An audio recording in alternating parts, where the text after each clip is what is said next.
안녕하세요. 책사랑 오스컨입니다. 신간혁명 제14권 77페이지부터입니다. 저자는 이케다 다이사쿠, 펴낸 곳은 화강신문사입니다. 신학동 결성대회가 열리고 나서 얼마 지나지 않은 오후 1시쯤 차 한 대가 대회 장소인 요요기 공원 주변을 돌고 있었다. 차에는 야마모토 신씨가 타고 있었다. 신씨는 가나가현 간부회에 참석하기 위해 요코하마로 가는 길에 결성대의 모습을 잠깐만이라도 보려고 이 장소로 차를 들어왔다.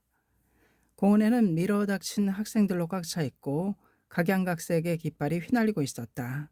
힘찬 구호 소리가 차 안으로도 들려왔다. 신실은 동행한 간부에게 말했다. 참가자 수가 엄청나군요. 대학부가 드디어 일어섰군. 사회를 위해 무엇을 할 것인가? 실은 그 점에 종교에 커다란 의의가 있습니다. 이로써 새로운 시대의 막이 열리게 되는군요. 폭력으로 치달은 학생운동에 수많은 학생들이 말려들면 시대는 지극히 위험한 방향으로 휩쓸려 버립니다. 이를 방지하는 진정한 학생운동의 조류를 만들지 않으면 청년이 불쌍해집니다. 그렇기 때문에 나는 신학동에 기대를 걸고 싶습니다. 시인씨는 차창 너머로 하늘을 보더니 걱정스러운 듯이 중얼거렸다. 금방이라도 비가 쏟아질 것 같군. 모두들 감기에 걸리지 않아야 할 텐데. 시인실은 작은 목소리로 제목을 올렸다. 무사고와 대성공으로 끝나기를 기원하는 창제였다.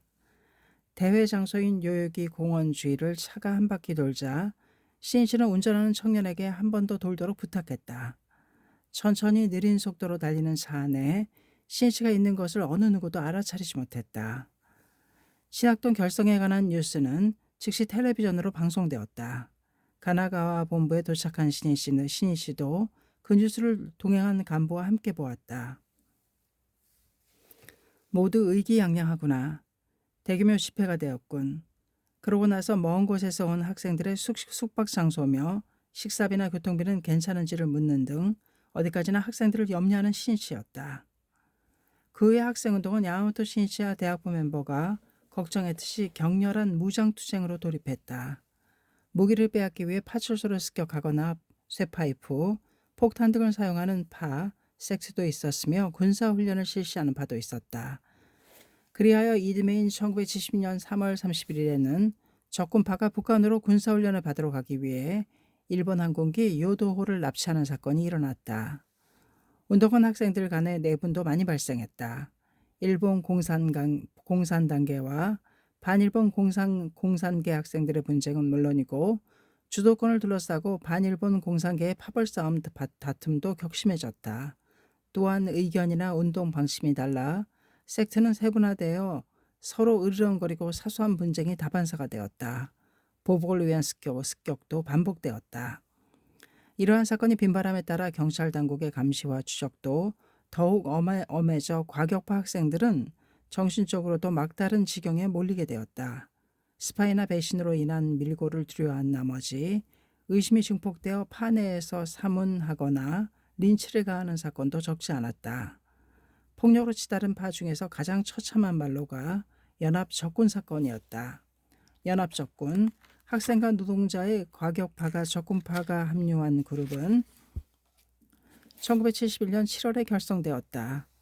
총포가게를 습격해 손에 넣은 무기로 군마현 등의 산악지대를 전전하며 군사훈련을 실시하는 동안 동료 14명을 자아비판이라는 이름 아래 집단 린치를 가해 잇따라 살해했다.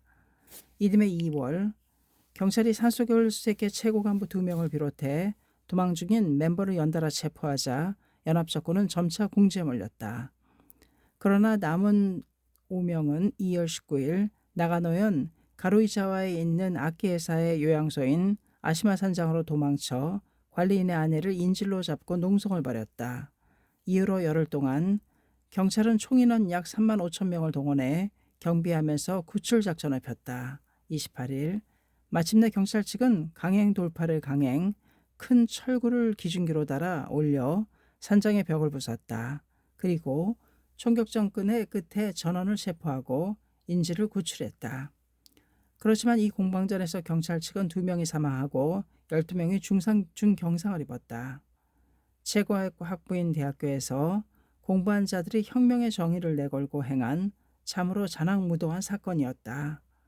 러시아의 문호 도스토옙스키는 악령이라는 작품에서 혁명가인 한 청년에게 주의와 인간성, 이는 여러 가지 점에서 완전히 다른 두 가지인 것 같다라는 생각을 품게 한다. 어떤 고매한 주의, 주장도 인간성을 수반하지 않으면 반드시 파탄을 초래한다. 본래 주의란 자기 삶의 방식이며 인간성의 귀결이기 때문이다. 그러므로 어떠한 이상을 설하고 아무리 훌륭한 언사를 늘어놓아도 인간성을 혁명하지 못하면 그 주의가 진정으로 실현되는 바가 없다. 여하튼 대중과 함께 투쟁하는 인간주의의 학생운동, 바로 이것이 수많은 양식 있는 학생들이 갈망하는 길이다. 신학동에 모여든 멤버들 중에는 이때까지 다른 파에 소속해 운동하던 대학부 멤버도 있었다. 도쿄의 사립대학교 학생 온노 데스오도 어느 한 파의 일원으로 학생운동을 계속해온 한 사람이었다. 그렇지만 격렬한 무장투쟁으로 발전하자 의문과 운동의 한계를 느끼고 그 파를 떠났다. 운노는 오사카에서 태어나 주코쿠 지방의 중소도시에서 자랐다. 시를 좌지우지하는 것은 어느 금속 관계의 대기업으로 그 공장을 중심으로 도시가 형성되었다. 시장도 시의회 의원 대다수도 이 기업에 충실한 하인이나 다름없었고 계열 회사나 반상회와 같은 조직을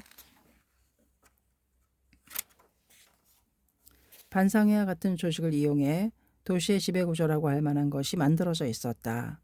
서민 생활은 가난했으며 공장 폐수가 인체에 미치는 영향도 걱정되었지만 모두 입을 다문 채 아무 말도 하지 않았다. 사람들은 개혁을 위해 일어서는 것이 아니라 의리와 인정에 얽매여 그 지배구조에 길들여져 서로 상대방의 다리를 걸고 당기는 그런 상태였다. 또 당치 않은 차별의식을 가지고 사회적 약자가 더욱 약한 자를 멸시함으로써 울분을 푸는 듯한 상황도 있었다. 운노가 3살이 되었을 때까지 운노의 아버지는 오사카에서 일했다. 그러나 근무하는 회사가 도산하자 아는 사람의 소개로 이 도시에서 일하게 되었다. 일한 곳은 바로 그 도시를 좌지우지하는 대기업의 하청회사였다. 타향살이인 가족에게 세간의 바람은 차가웠다.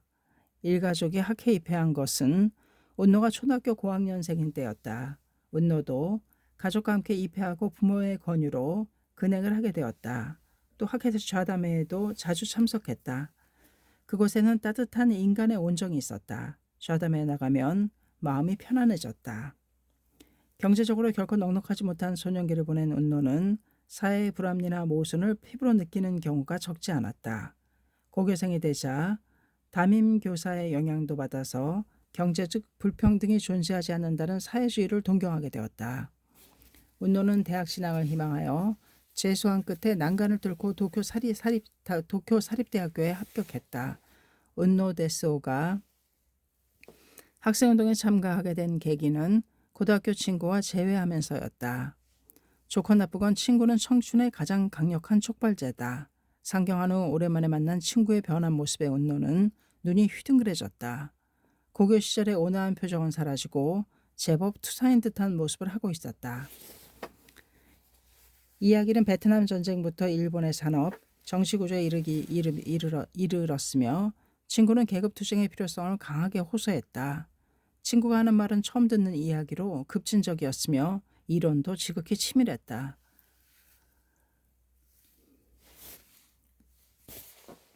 운노는 압도되었다. 사회 문제를 전혀 생각하지 않았던 자신이 부끄러웠다.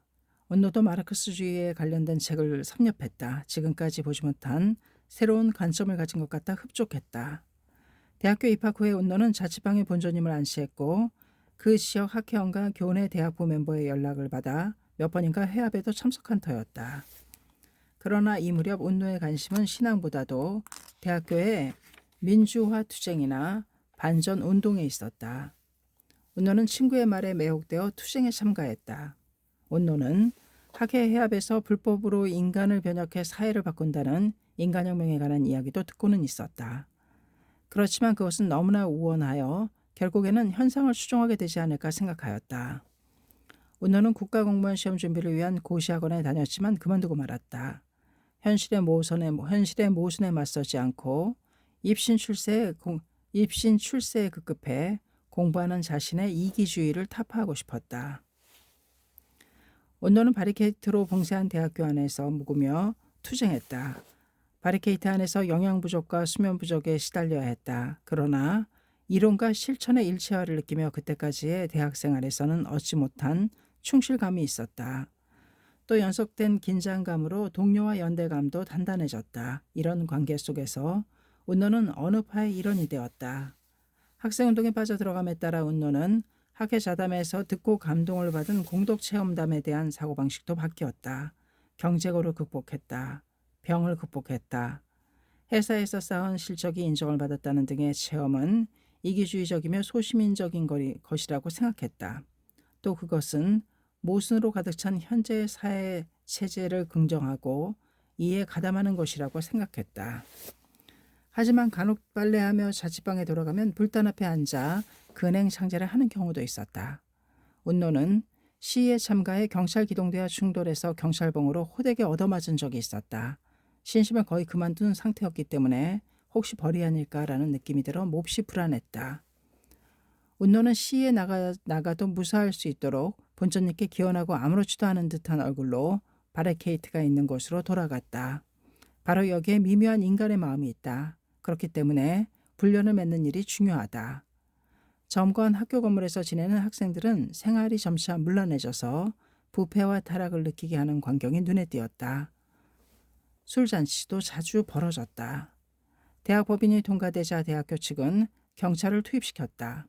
운노와 함께 학생들은 경찰 기동대와 공방전을 벌였지만 허망하게 쫓겨나고 말았다. 이때도 학생들은 대부분은 야구 경기라도 관전하듯 수수방관하였다. 그 중에서 기념으로 사진을 찍는 사람도 있었다. 학생들끼리 연대조차 구축할 수 없는 사실에 운노는 한없이 슬펐다. 경찰 기동대가 봉쇄를 풀자 대학 당국은 축출 공세를 가해 운동권 학생을 내쫓으려 했다. 운노가 속한 파는 운동의 초점을 학생 투쟁에서 정치 투쟁으로 전환했다. 그리고 안보 조약을 견지하는 조건 하에 오키나와의 정치 지배권을 반환받으려는 사토 에이사쿠 총리의 미국 방문을 실력으로 지지하는 무장투쟁을 내세웠다. 운노는 무장투쟁은 반대했다. 그러나 국가 권력의 강력한 무력에 저항하기 위해서는 이쪽도 무장하는 수밖에 없다라는 주장에 밀려왔다. 무장투쟁 준비를 갖췄을 무렵 경찰이 아지트를 급습했다. 무기는 모두 압수당했다. 정보가 누설된 것이다. 동료들 몇 명이 체포되었지만 운노는 겨우 도망칠 수 있었다. 그러나 도망치는 도중에 팔을 다쳤다. 공원 벤치에서 쉬고 있는데 피가 배어 있는 셔츠를 보고 어느 부인이 다가왔다. 저런 큰일이네. 서둘러 상처를 치료해야 할 텐데. 잠깐 기다려요. 부인은 근처 약국에서 약을 사가지고 오더니 상처를 소독하고 약을 발라주었다. 이제 괜찮을 거예요. 부인이 미소를 지었다. 인간의 온정을 느꼈다. 그 사람의 손가방에 다이바쿠렌게 대백년화가 보였다. 학회원이다. 자취방에 돌아오는 나는 팔의 통증과 패배감으로 괴로워하면서 자신들이 하고 있는 일의 의미를 스스로에게 되물었다. 민중 해방을 목표로 한다고 말하면서 파의 중심 간부들이 제시한 투쟁 방식은 너무나 현실과 동떨어져 있다. 무장 봉기로 사회를 변혁할 수 있다고는 생각하지 않는다. 어딘가에서 톱니바퀴가 어긋나고 말았다. 이날을 끝으로 운노는 소속된 파에서 떨어졌다. 마음속에 구멍이 뻥 뚫린 듯했다. 방에 틀어박혀 고민에 빠졌다. 이제까지 하고들에게도 투쟁을 호소해왔지만 내게는 어떤 사상이 있는 것일까? 학생운동이 벽에 부딪히는 원인 중 하나는 대중에게 멀어진 전위적인 의식이 아닐까? 그렇다면 대중과 함께 걸어가는 혁명의 길이 존재하는 것일까?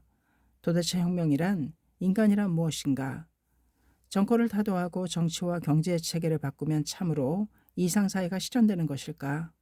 생각은 미로를 헤맸다. 오늘은 책상 위에 쌓여 있었던 학회 출판물을 무심코 집어들었다. 거기에는 어서 강의록도 있고 도다 조세이와 야마토 신시의 지도가 수록된 서적도 있었다. 부모가 가져가라고 안겨주었지만 거들떠보지 않았었다. 거들떠보지 않은 책들이다. 소일 삼아 책을 펼쳤다. 출판물의 대부분 인간혁명이라는 문제를 언급하고 있었다.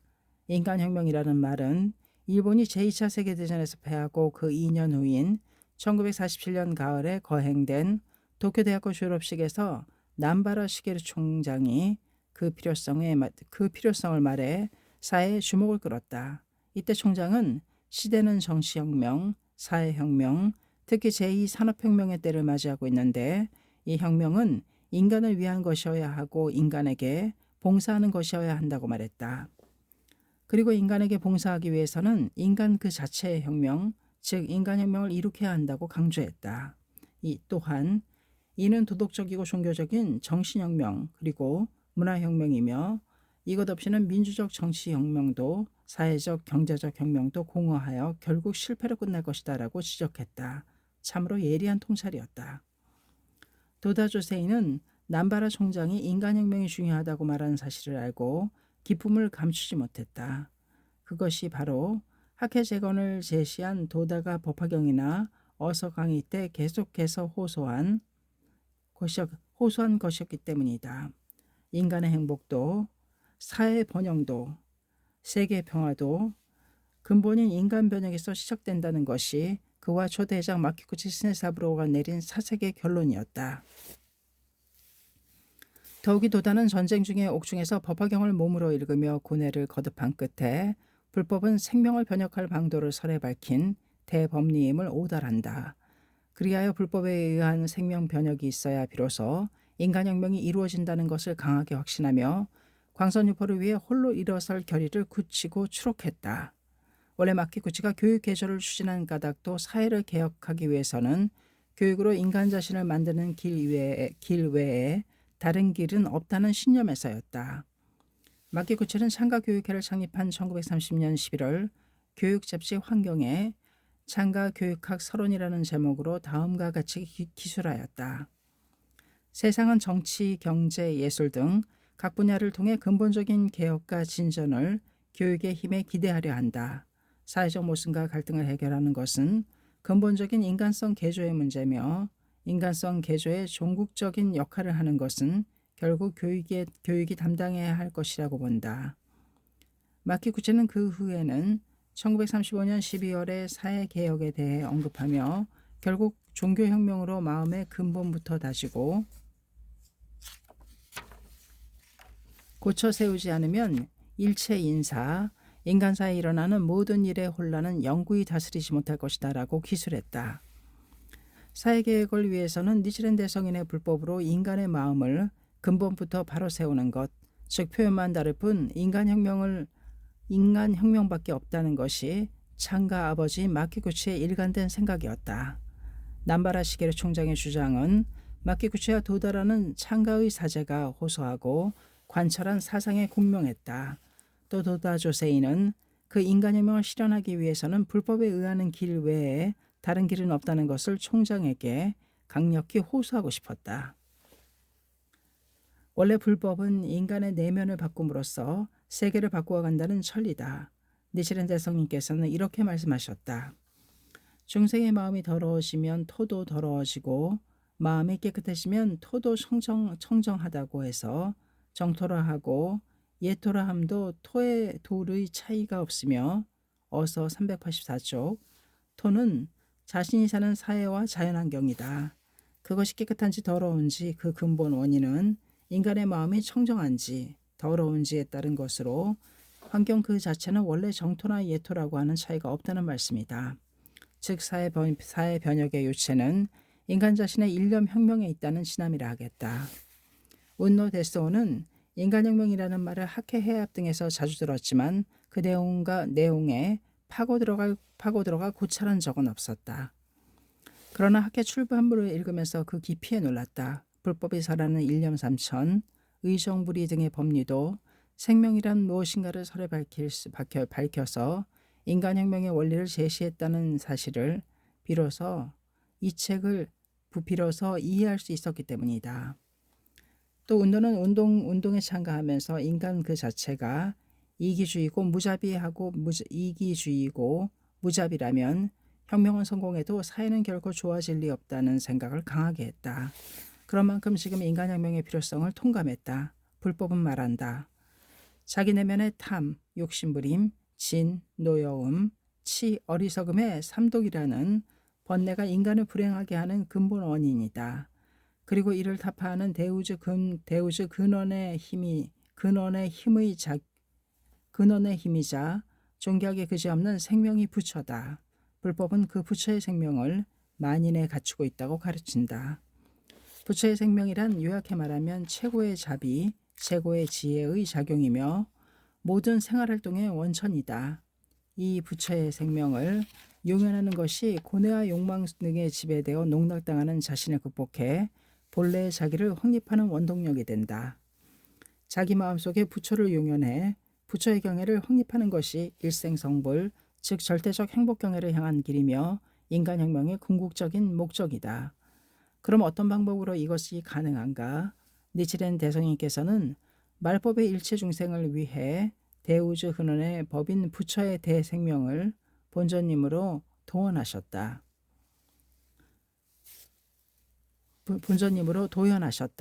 이 본전님을 신수의 일체 중생의 구제를 사명으로 여기고 꿋꿋이 살아가는데 부처의 생명을 여는 유일한 길이 있다.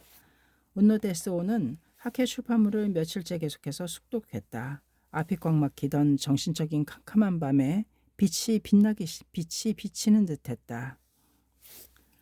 만인의 부처의 생명을 갖추고 있다는 것은 국가와 민족 등을 초월한 생명의 존엄과 인간 평등을 뒷받침하는 원리가 아닌가.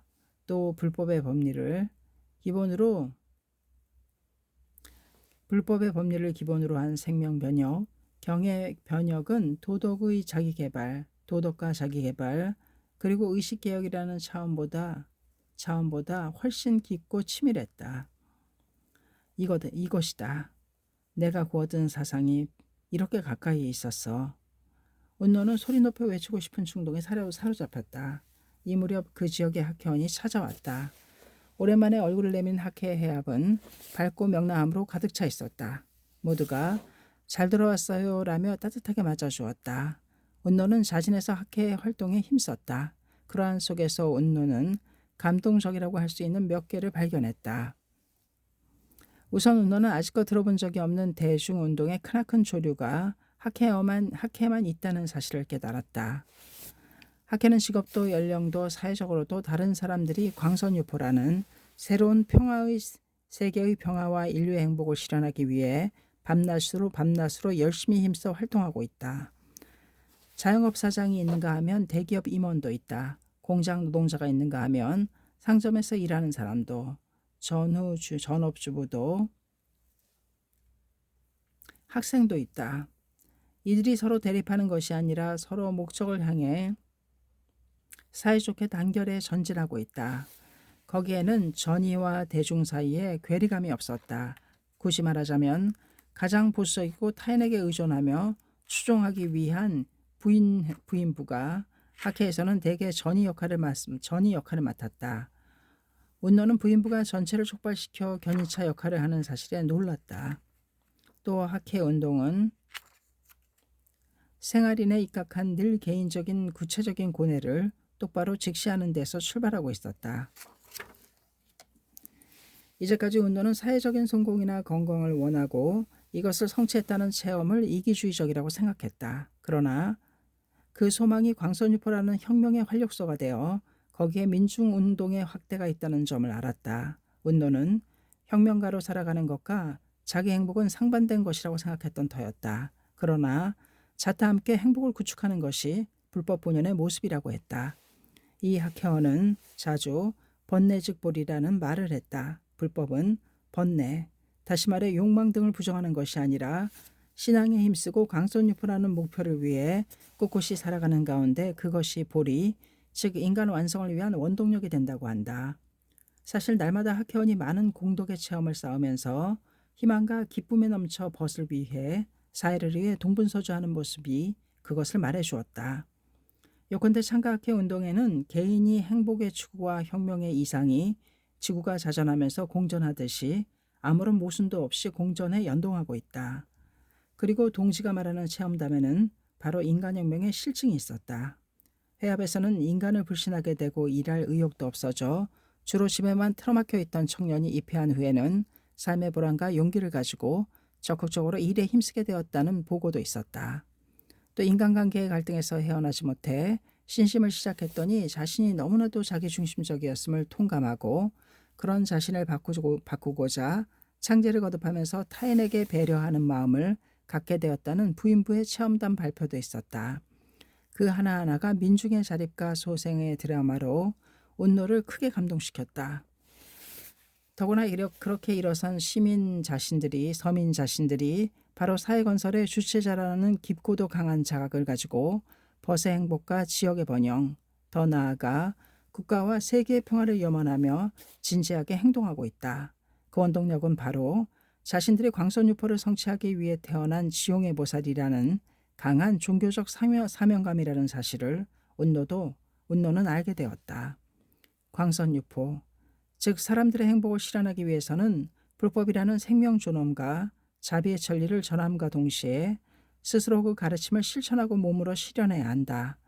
그리고 인간을 불행하게 만드는 전쟁, 빈곤, 질병, 차별 등을 없애기 위해 교육, 정치, 경제 등 사회의 모든 개혁에 앞장서야 한다. 이른바 종교적 사명을 자각하는 것이 필연적으로 사회적 사명과 인간적 사명을 자각하게 했다.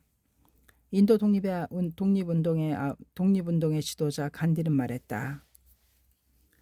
나는 인간의 활동에서 유리된 종교는 알지 못한다. 종교는 다른 모든 활동에 도의적인 기초를 제공해야 한다. 그 기초를 빠뜨리면 인생은 의미가 없는 소음과 노기의 미궁으로 빠지고 말 것이다. 운노는 학회운동으로 민중이라는 대지가 움직이기 시작했다고 느꼈다. 이에 비해 자신들은 대단한 투쟁을 전개한다고 착각하고 있었지만 이는 그저 나무의 작은 가지끝을 정색하며 흔드는 것에 지나지 않았다고 생각되었다. 학생운동 제3의 길을 열기 위해 신학생동맹이 결성되었다는 소식을 들은 운노 데스오는 자진하여 이 운동에 참가한다. 신학동은 1970년 6월에 미일 안보조약 기한이 만료되는 데서 안보의 자동 연장에 반대하면서 세계 각국과 평화우호조약을 체결하고 오키나와를 즉각 무조건 전면 반환하라는 요구를 내걸고 항구적으로 평화를 실현하는 길을 모색하며 운동을 전개했다. 1970년 안보조약 문제 이후 학생운동은 그 기세가 급속히 약해졌지만 신학동은 인간주의의 입장에서 인권을 지키기 위해 공해 같은 환경 문제에도 적극적으로 임했다. 그렇지만 시대가 변하면서도 대중운동 추진이라는 신학동이 요청되는 역할도 바뀌어 새로운 시대를 창조하는 이론 집단으로서 사명을 담당했다. 그리하여 새로운 인간주의 선구자로서 중책을 완수한 신학동은 결성 10여 년이 경과한 1980년대 초반에 해산했다. 대학부 멤버는 이 활동을 통해 불법자로서 사회 여러 문제를 어떻게 파악하고 어떻게 행동해야 하는지를 진지하게 생각하며 시행착오를 거듭했다.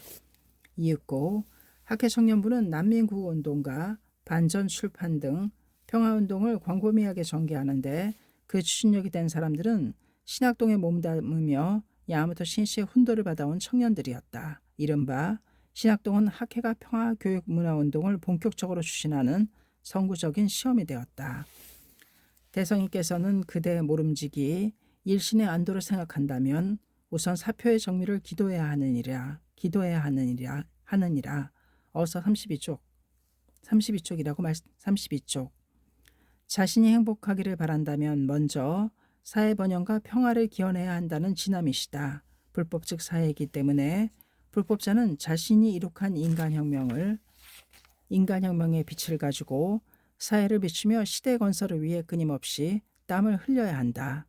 우리 학회가 그 명칭으로 창가, 즉 가치 창조를 내건 자체가 사회를 위한 공헌을 사명으로 삼는다는 선언이라 하겠다.